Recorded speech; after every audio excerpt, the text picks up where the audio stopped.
देखिए, high court का आदेश था जिसके हिसाब से सीबीआई ने ये कार्रवाई शुरू की है। मैं उम्मीद करता हूं कि सीबीआई की ये पूरी कार्रवाई पॉलिटिकली मोटिवेटेड नहीं होनी चाहिए।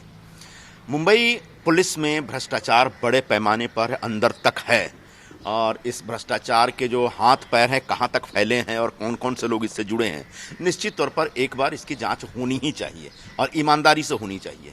अब अनिल देशमुख जी के ऊपर जो आरोप लगा था उन आरोपों की जांच हो रही है। उसके साथ साथ क्या ये पूरे भ्रष्टाचार का जो प्रकरण है इसकी पहुंच और भी जगह पे है क्या और कहां पे है, इसका भी पता लगाना चाहिए। तो निश्चित तौर पर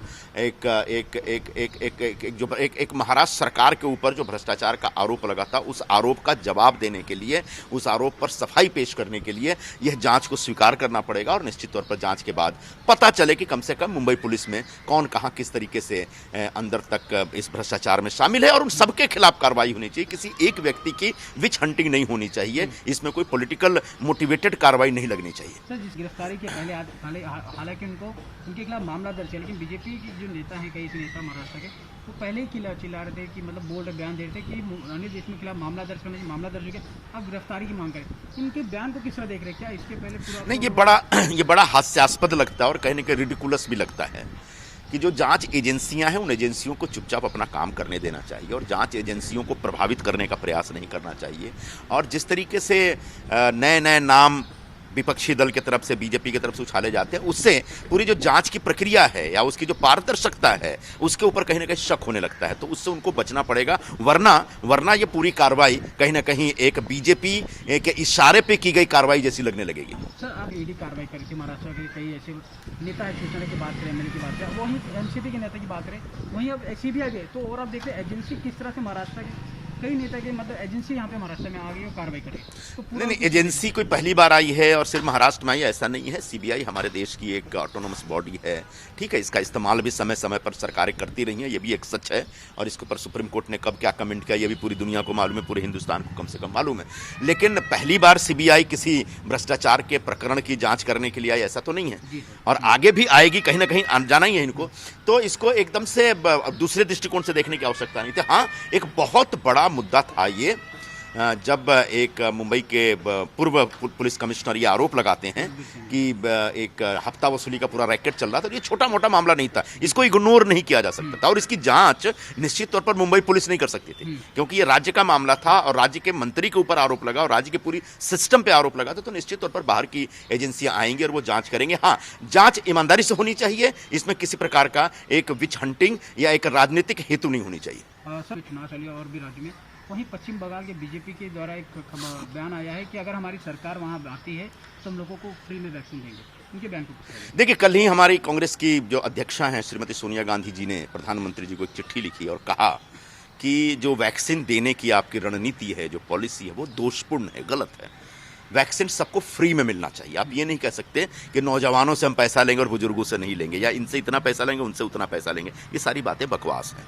और ऐसे में जब केंद्र सरकार की तरफ से फ्री वैक्सीनेशन का कोई प्रोग्राम नहीं आ रहा है, ऐसे में अलग अलग राज्यों में जो प्राइवेट हॉस्पिटलों को भी अलाउ किया गया है कि आप पैसे लेकर के वैक्सीन दे सकते हैं, तब भारतीय जनता पार्टी की तरफ से इस प्रकार का कहना एक चुनावी स्टंट है और ऐसे चुनावी स्टंट पे पश्चिम बंगाल के लोगों को भरोसा नहीं करना चाहिए क्योंकि इससे पहले भी जब जहां जहां चुनाव हुए हैं बीजेपी की तरफ से इस प्रकार की बातें की जाती हैं। निश्चित तौर पर यह गलत है, बहुत ही एक कह सकते हैं कि ये इसके अंदर एक सिर्फ राजनीति है और कुछ नहीं है। और आज जो कोरोना की महामारी चल रही है और जिससे लोग बड़े पैमाने पर त्रस्त हैं और जिस तरीके से लोग वैक्सीन की तलाश में भटक रहे हैं और वैक्सीन के इंतजार में बैठे हैं, वैसी परिस्थिति में भारतीय जनता पार्टी या किसी भी पार्टी के किसी भी नेता को इस प्रकार का गैर जिम्मेदार बयान नहीं देना चाहिए। सर, भारत भर में कोरोना की महामारी फैली हुई है, वहीं भारत में लगभग 24 घंटे में 3 लाख से ज़्यादा कोरोना संक्रमित मामले आते हैं, वहीं 2000 ज़्यादा लोग की मौत। और वहीं देख रहे कई राज्यों में ऑक्सीजन की कमी है, बेड नहीं मिल रहे। ओवरऑल किस तरह से देख रहे हैं आप? देखिए, निश्चित तौर पर इसमें हमारी सरकारों की फेलियर है, चाहे मुंबई की सरकार हो या दिल्ली की सरकार हो या केंद्र सरकार हो, कोई भी राज्य सरकार हो, तमाम सरकारों की तरफ से कहीं ना कहीं इस पूरे प्रकरण में मुझे लगता है कि एक लापरवाही बरती गई और तैयारी नहीं रखी गई। कोरोना जब पिछले साल आया था तब तक अचानक आई हुई महामारी थी और हमको पता नहीं था कि इससे कैसे हैंडल किया जाए, और हम लोग निश्चित तौर पर एकदम हेल्पलेस हो गए थे। लेकिन एक साल बाद या आने वाले दिनों में सेकेंड वेव हो सकता है, थर्ड वेव हो सकता है, और ये बहुत बड़ा भी हो सकता है। इस प्रकार की बातें एक्सपर्ट्स की तरफ से आ रही थी। तब ऐसी परिस्थिति में हिंदुस्तान जो कि फार्मास्यूटिकल हब है, हिंदुस्तान जो कि दुनिया में सबसे ज्यादा ऑक्सीजन क्रिएट करता है, उस देश में दवा और ऑक्सीजन की कमी की वजह से लोग मर रहे हैं। ये मुझे लगता है कि सरकार की जो दूरदर्शिता की कमी थी उसका नतीजा है। तो सरकारों को इसका इंतजाम करना चाहिए था, बैकअप रखना चाहिए था। दुर्भाग्यवश नहीं हुआ, जिसका नतीजा ये है कि महामारी तो फैलेगी, महामारी तो फैल रही है। हम तमाम कोशिश कर रहे हैं कि मास्क लगा के चलें, सोशल डिस्टेंसिंग रखें, लॉकडाउन का भी अलग अलग स्वरूप में इम्पोजिशन हो रहा है। बावजूद इसके महामारी फैल रही है। 3,42,000 तो कल हुआ है, लोग मर रहे हैं बड़े पैमाने पर। कल मैंने देखा दिल्ली में कल एक अस्पताल में 25-26 लोग मर गए ऑक्सीजन कमी की वजह से। अभी सुबह खबर आ रही थी कि जयपुर के एक अस्पताल में लगभग 20 लोग मर गए। रोज इस तरह की घटनाएं घट रही हैं। लखनऊ में आप सड़कों पे देख रहे हैं कि लाशें जलाई जा रही हैं। गुजरात में जिस तरीके से हो रहा, ये मुझे लगता है कि कोरोना की महामारी ने हमारी सारी सरकारों को बेनकाब कर दिया। सारी सरकारें इस दूसरी लहर की जो आफत थी, ये जो इसका हमला था, उससे निपटने के लिए कोई तैयारी नहीं थी। वो साफ साफ दिख रहा है, चाहे केंद्र सरकार हो या राज्य सरकारें हो, और ये हम सबका फेलियर। तो सर कह सकते हैं महाराष्ट्र सरकार भी टोटल ओवरऑल फेलियर है कोरोना को लेकर? देखिए, महाराष्ट्र में ऑक्सीजन के सबसे ज्यादा प्लांट है, एग्जैक्टली सर, हाँ। और आपको दूसरे राज्यों के सामने हाथ पसारना पड़ रहा है। जी जी। तो क्या हमारी सरकार यहाँ पर ऑक्सीजन का इंतजाम नहीं कर सकती थी? ऑक्सीजन का बैकअप नहीं रख सकती थी? ये अभी निकल के आ रहा है कि पिछले साल हमने जितना ऑक्सीजन एक्सपोर्ट किया था उससे लगभग डबल ऑक्सीजन एक्सपोर्ट किया इस बार। मतलब दूसरे देशों की जो सरकारें थी उनको समझ में आ रहा था कि ऑक्सीजन की जरूरत पड़ेगी तो इंडिया से मंगा लो, लेकिन हम बेवकूफ की तरह अपना ऑक्सीजन नहीं बचा पाए। हम अपना ऑक्सीजन संभाल के नहीं रहे, न तो उसका प्रोडक्शन रैंप अप कर पाए।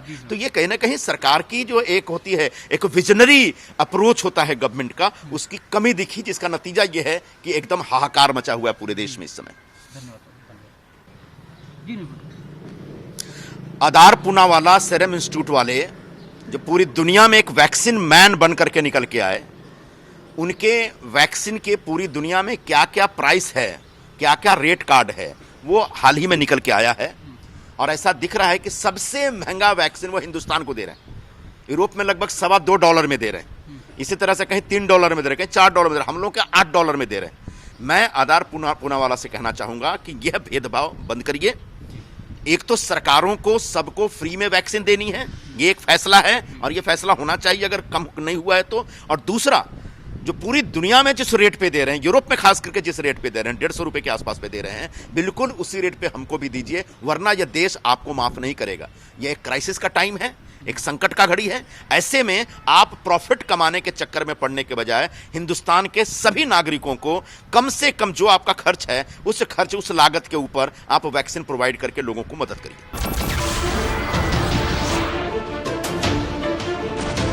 नमस्कार, मैं हूं मानक गुप्ता। अगर आपको हमारा ये वीडियो पसंद आया हो तो इसे लाइक और शेयर जरूर करें, और हां, हमें सब्सक्राइब और फॉलो करना ना भूलें ताकि आप देश और दुनिया की कोई खबर मिस ना करें। तो जुड़े रहिए हमारे साथ और देखते रहिए न्यूज़ 24।